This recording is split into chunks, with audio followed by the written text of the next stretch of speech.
এখন relative humidity হলো আমাদের ঢাকার জন্য 33%, যেটা খুবই স্বস্তিদায়ক। যে তাপমাত্রা বেশির কারণে সেটা একটু স্বস্তির এতটা না। তারপরে অসুবিধাটা কি, ঘামলে তাড়াতাড়ি শুকায়।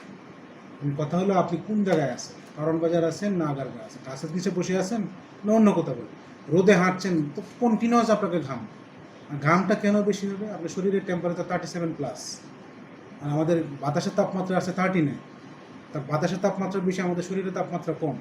আমাদের শরীর সেই তাপটা গ্রহণ করে ঘামের মাধ্যমে সে এটাকে মিউচুয়াল বা নিউট্রাল পজিশনে নিয়ে আসার চেষ্টা করে। ঘামটা কখন শুকাবে? যদি আপনি কোথাও বিশ্রামে থাকেন, গাছের নিচে বসে থাকেন, তখন ঘামটা তাড়াতাড়ি শুকাবে। পরিশ্রমের মধ্যে আছেন, কন্টিনিউ শরীর তো ঘামবে, কিন্তু ঘামটা শুকানোর প্রসেসটা এখানে তাড়াতাড়ি হবে। কারণ কি, আমাদের ঢাকায় আমাদের যে আর্দ্রতা বা জলীয় পরিমাণ সেটা খুবই কম। আর লালটা হলো হিট অ্যালার্ট, যেখানে টেম্পারেচার 40 বা তার বেশি।